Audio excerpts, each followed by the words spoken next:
So first, we draw our little people.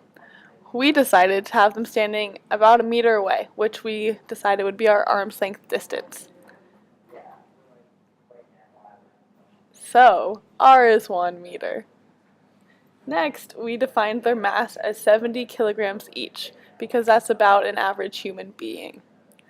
Then we determined the acceleration of them flying away from each other would be 90 meters per second squared. We then used these numbers to figure out what the force would be. F equals ma. So, 70 kilograms times 90 meters per second squared gives us a total force of 6,300 newtons. We decided that the acceleration due to flying would be around that of a rocket, and so we googled the acceleration of a rocket, which was 90 meters per second squared. So now after we found the force of the acceleration, we're going to find the force of the source charge on the test charge.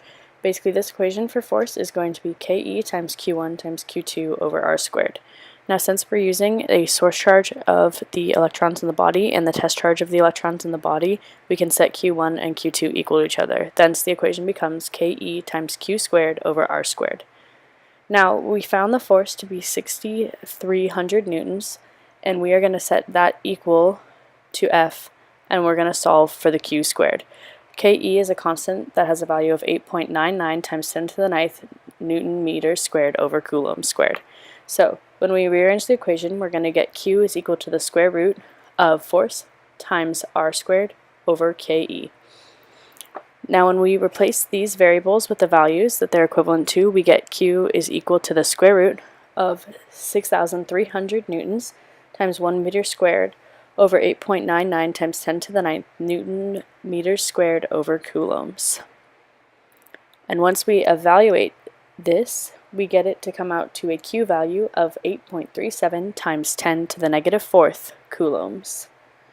In order to find the total number of electrons that is necessary, we have to set Q equal to the number of electrons times the Q of the electrons.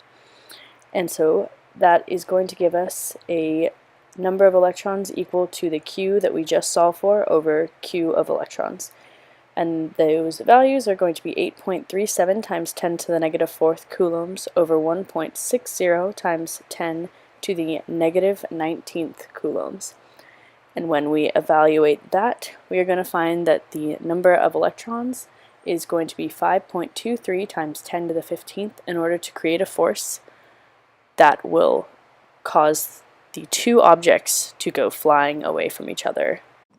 So we googled the percent composition of the body by mass, and we got that the percent composition was around 65% oxygen, 18.5% carbon, and 9.5% hydrogen.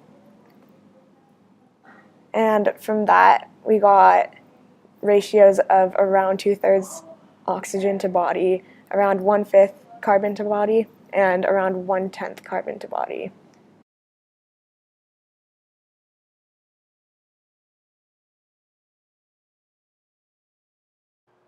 In order to find the total number of electrons in the body, we first had to find the total number of electrons of each element that makes up the body. To do this, we started with oxygen. We took the mass of a human body, which we found to be around 70 kilograms, and then we converted this to the mass of oxygen from the percent composition that we determined earlier. We then converted to the moles of oxygen using the molar mass. From that, we converted to the atoms using Avogadro's number, and then we converted to the number of electrons. We then did this with hydrogen and carbon as well, and then in the end we added them all together to get the total number of electrons in a human body.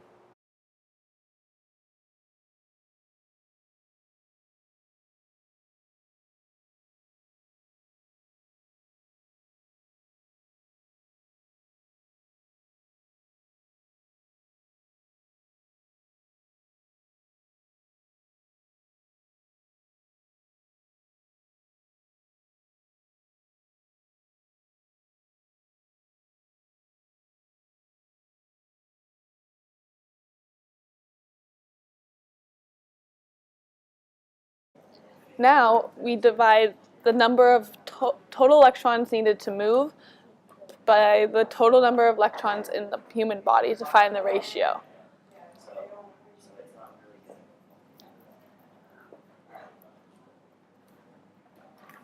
To do this, we plug in the numbers we found earlier.